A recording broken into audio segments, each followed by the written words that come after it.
The mass shooting at the Borderline Bar and Grill in Southern California on November 7th, 2018, is a tale of men and masculinity. Lost in the carnage is a lesson we would all be advised to heed. That lesson has little to do with the monster who took lives and everything to do with the men who saved lives. The killer was 28 years old, lost, lonely, and living with mom.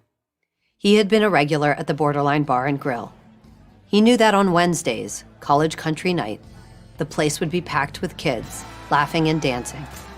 He entered tossing smoke grenades, then unloaded his handgun, fitted with an illegal extended magazine, into the crowd. But there were other young men there too.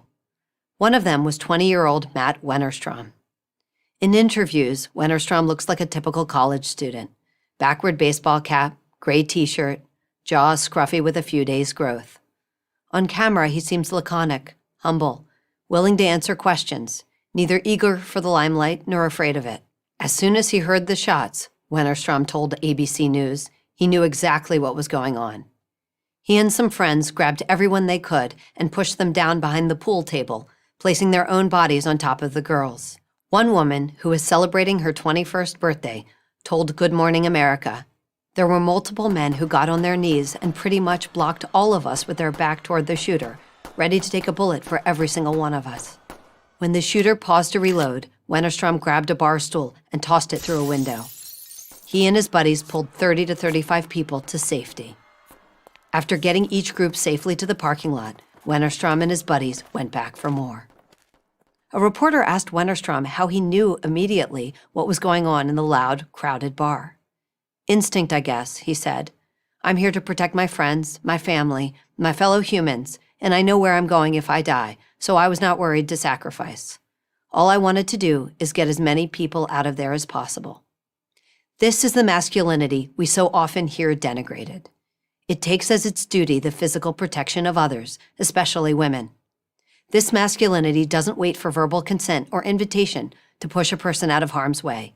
It sends hundreds of firefighters racing up the Twin Towers to save people they've never met. And it sent Sergeant Ron Helis of the Ventura County Sheriff's Office rushing into Borderline Bar and Grill, where the shooter was waiting for him. "I gotta go handle a call," Helis had just told his wife over the phone. "I love you." The 54-year-old husband and father died at the hospital from the wounds he suffered as he tried to stop the rampaging gunman. The way so many women have a natural ease with caring for children, so many men have the instinct to protect and serve. It is a refined sort of masculinity that must be developed and praised. The military has done this for years. Police academies and fire departments do it too. Only the educated classes have learned to sneer at it. Would that they never need it. There will always be young men like the Thousand Oaks shooter, full of rage, mentally unstable, failing to launch. We can work to eliminate the threat they pose, or treat whatever mental disease hobbles them, but we will never stop every evildoer from obtaining weapons. The extended magazine that enabled the shooter to fire so many rounds is already illegal in California. As many laws as we pass, we will never eradicate evil. So here's the lesson. Masculinity is a style of behavior, not a code of conduct. It can be used for great good, and it can be perverted into evil. One of the most important tasks of a moral society must be to make boys into good men. If we continue to disparage the male impulse to act heroically, if we mock those who want to protect women, we will fail in our task.